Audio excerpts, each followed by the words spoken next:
Have you ever stopped to think about this? It's kind of weird, right? Every single country on the planet is in debt.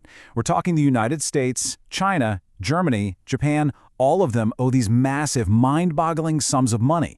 But that brings up a huge paradox. If everyone owes money, who exactly is everyone paying back?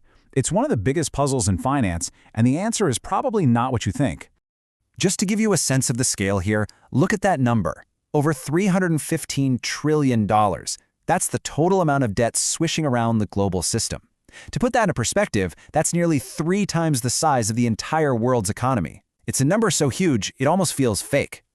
So yeah, that brings us right back to the central mystery. If every country has borrowed up to its eyeballs, who's the ultimate creditor? Who's at the very top of this gigantic pyramid of IOUs? Let's try and solve this thing together. Okay, to find our answer, we've got to start with the biggest debtor of them all, the United States. They owe a staggering $38 trillion. By figuring out who America owes money to, we can start to peel back the layers on this whole thing. Now, right away, this chart completely shatters a huge myth. A lot of people think the US owes all its money to other countries, but look at the breakdown. That huge slice right there shows that roughly 2/3 of the publicly held debt is actually owned by Americans. Yep, we're talking about American banks, the pension funds our parents and grandparents rely on, and even the US Federal Reserve itself.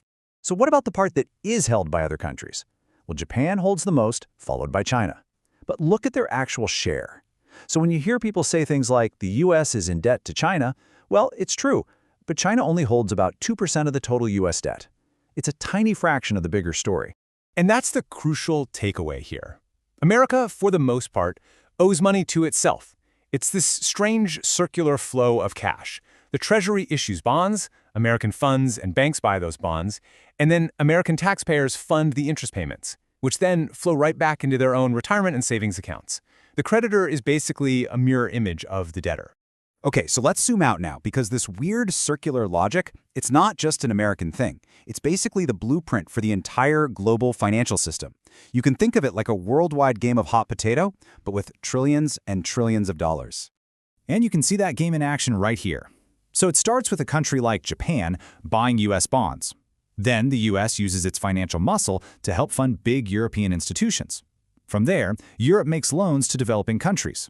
And then, this is the final step, those same developing countries buy Western bonds to hold as safe reserves, which completes the loop. Everybody is both a borrower and a lender at the same time. This analogy just hits the nail on the head. It's a poker game where everyone is playing with borrowed chips. The entire game works only because everyone agrees to just keep playing and never ever call in all the debts at once. All right, so we've seen who owes who, which is, well, everyone. But that leads to an even bigger, more fundamental question. How can a system like this possibly keep going? This brings us to the core secret of modern government debt. This right here is one of the most important things to understand.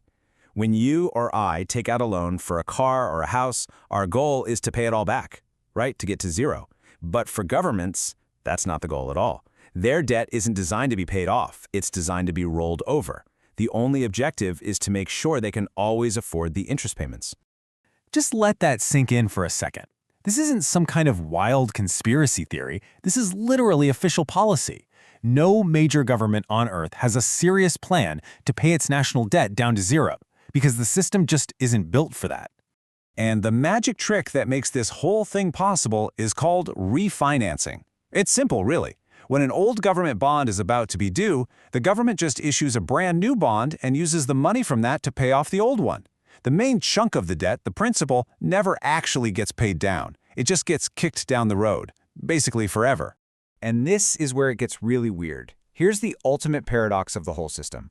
If a country like the United States actually did try to pay off its entire national debt, it would trigger a global economic collapse. Why? Because U.S. government bonds are seen as the safest financial asset on the planet.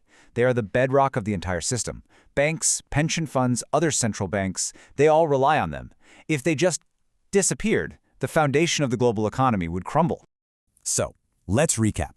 If we mostly owe this debt to ourselves, and the plan is to never actually pay it back anyway, why does it still feel like such a huge problem?